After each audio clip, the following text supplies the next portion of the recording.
the moon, closest neighbor to Earth. Presently the focus of man's greatest scientific adventure, the first celestial body that will be explored by man. Landing men on the moon will be a truly great achievement, but only the beginning of a new era in space exploration. No one can predict the exact missions that will follow in the years and decades ahead. But the most exciting possibilities will require the acceleration and deceleration of very heavy loads, such as the maneuvering of large Earth-orbiting spacecraft.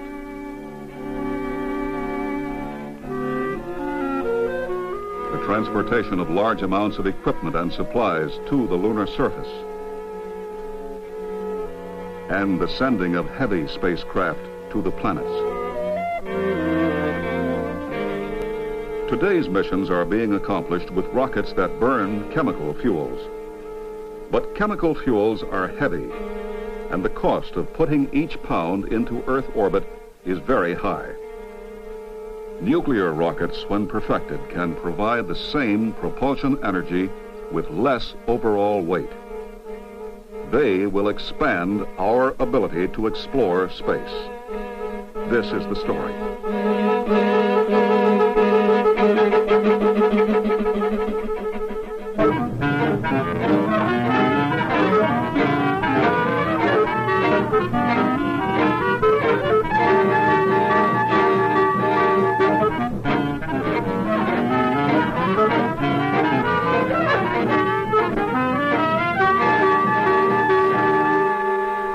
This is Saturn V, the most powerful launch vehicle being built by the United States.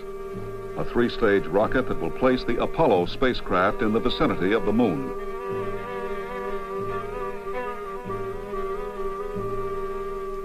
The total weight of Saturn V is about 6 million pounds. Its three stages have chemical engines that burn fuel to generate thrust.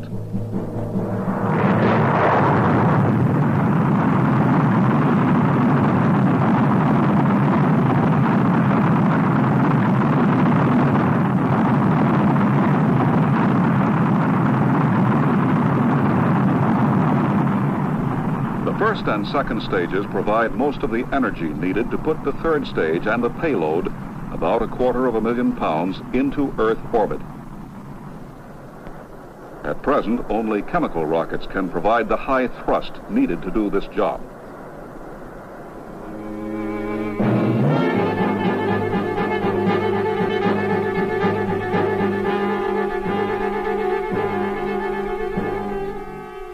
The third stage accelerates the payload to the velocity needed to get it to its destination. Here, travel time and payload weight are determined by the efficiency with which the propellant is converted into thrust. By substituting a nuclear third stage for Saturn V, the velocity of a given payload can be greatly increased, cutting travel time for some missions in half. This is particularly important in sending deep space probes to Jupiter and beyond. Or if shortening travel time is not essential, propellant weight can be traded off for an increased payload weight. This is important for a lunar supply mission, Earth orbital operations, and some unmanned missions to the planets. Why is the nuclear rocket so much better than the chemical rocket? In rocket propulsion, exhaust velocity determines propulsion efficiency. At a given temperature, the lighter the exhaust gas, the higher the exhaust velocity.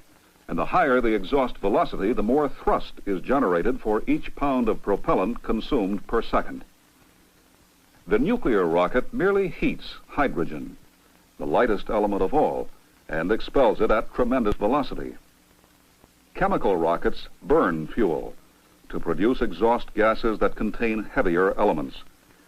So at the same exhaust temperature, the exhaust velocity is much lower, and each pound consumed per second produces less thrust. Rocket efficiency is stated in seconds of specific impulse. This refers to the time in seconds that 1 pound of propellant will deliver 1 pound of thrust. The higher the seconds of specific impulse, the greater the propellant economy. Our best chemical rockets of today are limited to a specific impulse of about 450 seconds, and only slight improvement can be expected. On the other hand, full-scale nuclear reactor tests have achieved 800 seconds, and laboratory tests promise even more, perhaps as much as 900 seconds. This means the nuclear rocket, with its lightweight, high-velocity exhaust, will use propellant about twice as efficiently as chemical rockets. This, then, is the principal advantage of nuclear propulsion.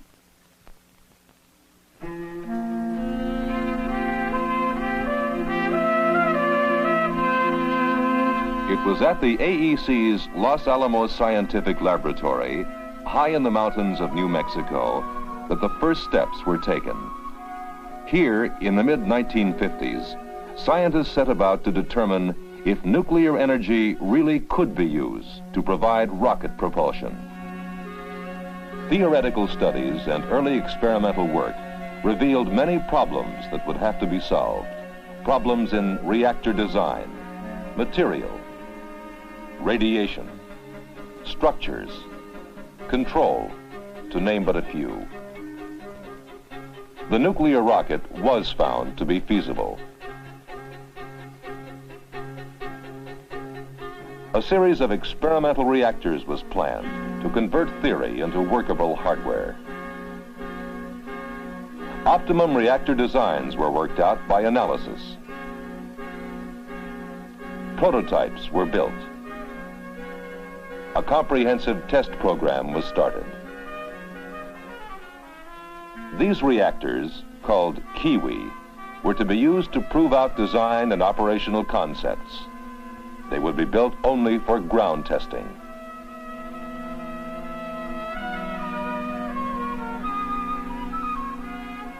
All Kiwi power tests took place at the Nuclear Rocket Development Station at Jackass Flats, Nevada. Here in the desert, scientists and engineers checked the actual performance at various power levels and for various time periods.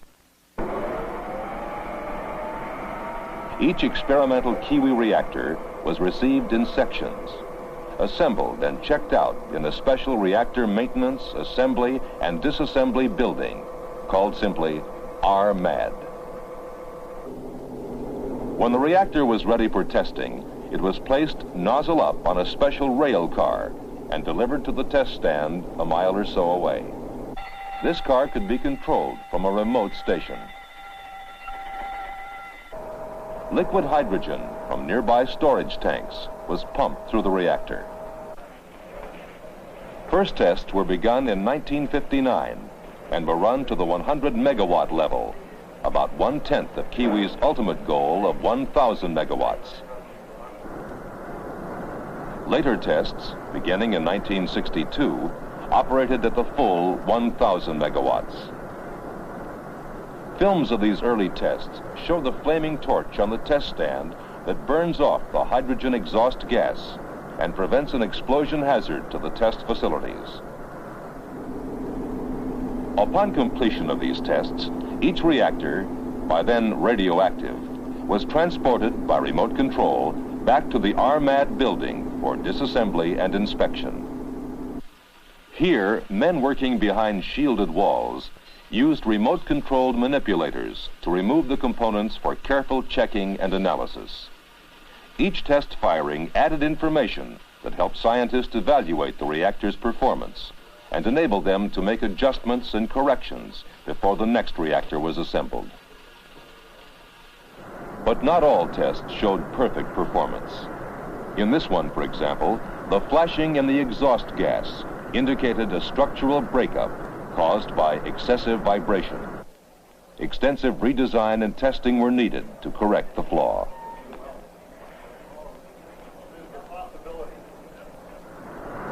And in this test, a hydrogen leak caused a fire on the test stand. Again, a correction was made. Each test brought the scientists a little closer to the performance they were seeking, until finally, in September 1964, The 8th Kiwi reactor was brought up to full power and held for 8 minutes. And a few weeks later, it was restarted and operated at full power for 2.5 minutes. Specific impulse, about 750 seconds. This concluded the Kiwi test series. It had proved that a nuclear reactor could be built that would power a spacecraft. The next step, already underway, was to develop complete engine technology. This project was called NERVA, Nuclear Engine for Rocket Vehicle Applications. It was to be a combined industry-government effort headed by the Space Nuclear Propulsion Office, a joint NASA and Atomic Energy Commission activity. The principal contractors were to be Aerojet General Corporation and Westinghouse Astronuclear Laboratory. The NERVA technology reactor, given the letter designation NRX, was essentially the same as Kiwi, but now the contractors had to extend its lifetime and put it into an engine configuration. Here is how the nuclear rocket engine will work. The reactor is a solid core, heat exchange type, cylindrical in shape. Fission of uranium atoms in the core is the source of heat. A reflector made of beryllium surrounds the core. The core consists of many graphite elements impregnated with the uranium-235 fuel. The core contains a number of channels running down its length. Hydrogen passing through the channels picks up heat generated by the fission process. The channels are coated with niobium carbide, a material which resists the corrosion that would occur if the hot hydrogen were allowed to come into direct contact with the hot graphite. The hydrogen is stored in a liquid state to achieve the lowest possible volume. The flight model will use about 1/3 of a million gallons for a 30-minute firing. To start the engine, the cold liquid hydrogen at minus 420 degrees Fahrenheit moves through a pump down to the nozzle, through internal passages in the nozzle walls, and back up inside the reactor pressure shell and reflector. This cools the nozzle, the reactor shell, and the reflector, and at the same time warms the hydrogen.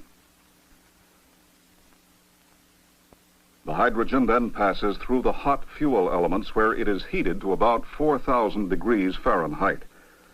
From there it is expanded through the nozzle to provide thrust. The bleed line carries some of the hot hydrogen back to drive the turbo pump. The whole engine system is amazingly compact for a nuclear power source. The reactor works through fission of uranium-235, which constantly emits nuclear particles called neutrons. When reflected back toward the reactor, these particles will set up a chain reaction, generating terrific heat. The heat is controlled by rotating rods installed in the beryllium reflector around the reactor. The rods are also made of beryllium, but one side is coated with boron, which absorbs neutrons. Initially, the rods are turned so the boron side is toward the fuel elements, and sufficient neutrons are absorbed to prevent nuclear fission from starting. Beryllium reflects neutrons. By turning the beryllium side toward the elements, a point is reached where sufficient neutrons are reflected for fission to begin. The amount of heat produced depends upon the position of the rods. Heat increases as more of the beryllium side turns toward the core.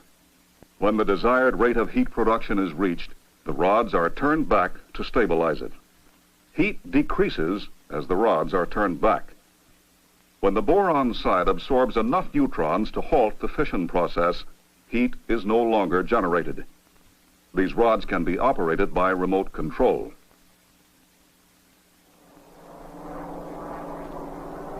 Test facilities for engine components were built near Sacramento, California. The problem? Get adequate performance with minimum weight.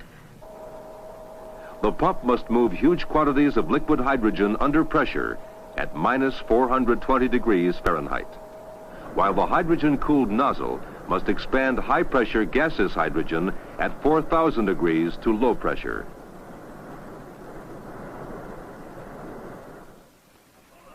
The reactor was designed to meet the structural requirements of ground handling, launch, and spaceflight. In a late 1965 test, it operated intermittently for an hour, including 16 minutes at full power. But in that test, as in all reactor tests before it, the hydrogen had been forced through the reactor by test stand pumping facilities instead of its own turbine-driven pump. In early 1966, the new technology reactor and the chief engine components, including the turbo pump, were assembled for test. It was called a breadboard because they were not arranged as they would be in an actual engine. It would be the first self-starting test, and it was a vital step in the nuclear propulsion concept. This engine test model started perfectly and increased to full power, proving that a nuclear rocket could be started by its own pump. During a 2-month period, it was started and stopped 10 times and operated at different power levels for a total of 110 minutes, 28 minutes at full power. Technology had now advanced to the point where performance limits could be extended. Work was already underway to increase reactor power and operating time. In February 1967, this reactor, the Phoebus 1B, was operated at a power level roughly equivalent to 75,000 pounds of thrust. And in December 1967, this reactor, the NRX A6, was operated at full power for an hour. Also in 1967, a new test stand was completed that would permit a test engine to be fired nozzle down into a vacuum chamber below, at least partially simulating the space environment. In early 1968, the first ground test engine was mounted in the new stand. Its success was a new milestone along the long road leading to a flight engine. Heavy shielding was used in this test engine to protect some of the components from intense radiation. In flight engines, all components will be radiation hardened and less shielding will be needed. These tests will complete the technology for a nuclear rocket engine for application to space missions of the late 1970s and beyond. Its thrust will be approximately 75,000 pounds. For missions that require higher thrust, 2 or more of these engines may be used in a single stage, or several engine stages may be assembled side by side. This versatility will give us the capability to perform a variety of advanced missions. Someday, a manned trip to Mars and return may become the mission assignment. Exactly how it would be carried out depends upon a number of factors. But here is one way it might be done with nuclear rocket propulsion, using the technology developed for earlier missions. Using several Saturn V launch vehicles, components of the huge spacecraft would be placed into Earth orbit and assembled. Separate nuclear stages might be provided for each major step of the mission. The first stage might consist of 3 clustered rockets for departure from Earth orbit. 2 other nuclear stages consisting of 1 engine each would be used in the vicinity of Mars. The first stage cluster fires to accelerate the spacecraft to the velocity needed to get to Mars in the time that was decided upon, say 200 days. At burnout, the first stage cluster is jettisoned and goes into orbit around the sun. Mid-course correction is made by chemical rockets.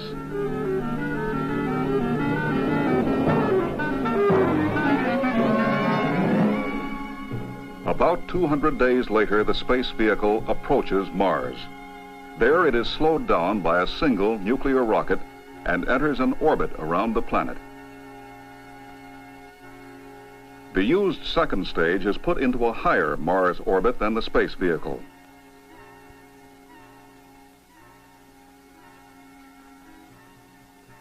A chemically powered module departs for the planet's surface.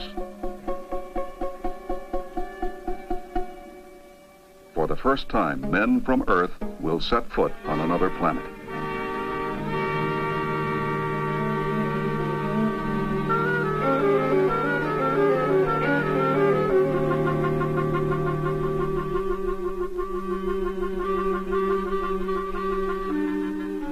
For the return trip, the module is lifted by chemical power back into a Mars orbit, where it docks with the main space vehicle.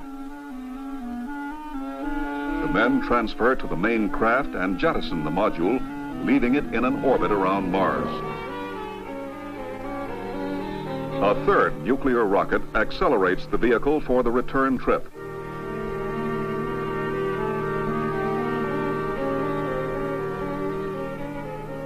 And it is jettisoned.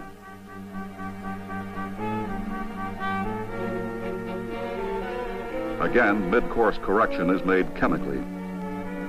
Just before reaching the vicinity of Earth, the crew transfers to a re-entry vehicle and jettisons the large spacecraft.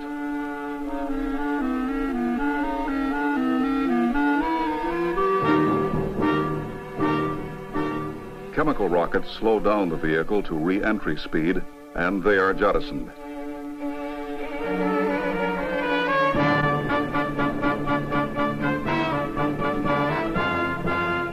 After deceleration through the atmosphere, the re-entry vehicle returns to the Earth's surface by parachute.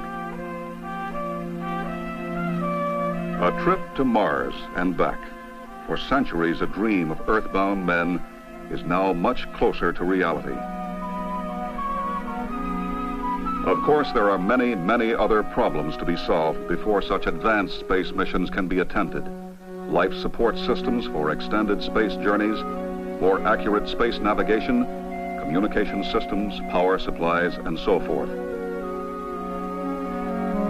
But any successful advanced mission must begin with propulsion, the power to get there and back. Lower overall weight, larger payloads, shorter travel time. These are the chief advantages of nuclear propulsion. The technology needed to build a nuclear rocket is well advanced.